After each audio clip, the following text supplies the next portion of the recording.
Hi everybody, welcome back to our last video on piecewise defined functions. Now there are two special types of functions of the piecewise defined variety that show up a lot in mathematics, and these are known as the greatest integer function, also known as the ceiling function, and the least integer function, which is also known as the floor function. So we're going to talk about the ceiling function first. So the ceiling function has a couple different notations. Usually there's these double brackets here as one type of notation typically found in algebra books. But if you go into other areas of math, we get these little, let's zoom in here a little bit. Here, these brackets like these. And these are, to me, a little bit more suggestive of what's going on. So they look like this. I know it's kind of hard to read in the video. It's just, that's not quite right. Yeah. So they look like square parentheses with the bottom parts cut off. And what this really is, this is basically round up to the next integer.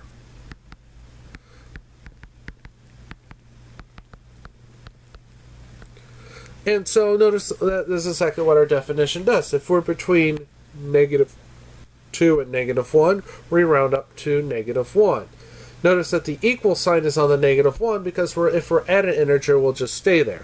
Then if we're between -1 and 0, we'll round up to 0. And if we're between 0 and 1, we'll round up to 1. So what's the graph of this function going to look like? Well, let's get rid of, not get rid of, but change colors and draw our graph over here. And it's a really easy graph, and then once I draw the graph, you will see why this is called a step function. So let my scale be 1 and 1 here.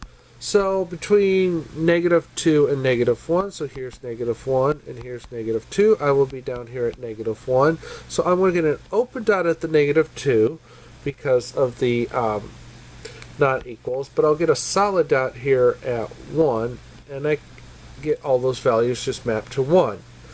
And then let's do this in a different color so it will not clash with the black. So open, close. So between 0 and or -1 and 0, we will be up here. So we'll have an open dot here and we'll have a closed dot here. And I think you can start seeing the pattern here. And these just start looking like a set of stairs. And it continues on forever in this direction, and it will also continue on forever in that direction. So it's a one big infinite staircase. So this is one type of function you should be familiar with if you come across the notation or see it elsewhere. This notation means round up to the next integer, and same thing as this notation. This also means round up to the next integer. Now there's a related function. If you're going to round up, maybe you want to round down, and that's going to be the least integer function, also known as the floor function. And the notation, again, is very similar, but this time you think about having square brackets, but you cut off the top. So it looks like that the part you don't cut off is the floor. So the graph of this looks very similar, so let's put in an x and y axes in here. So there's the x-axis, there's the y.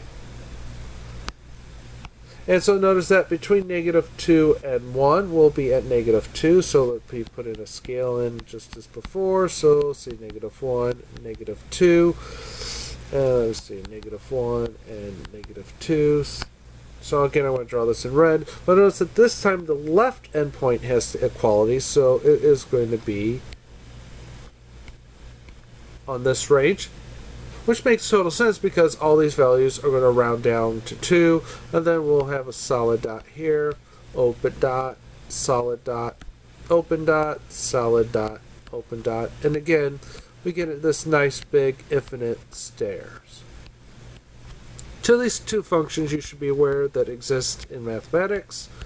There are some problems and examples in the book that deal with the step function.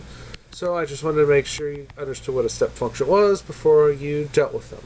So that is the end of these videos on piecewise defined functions. See you in class.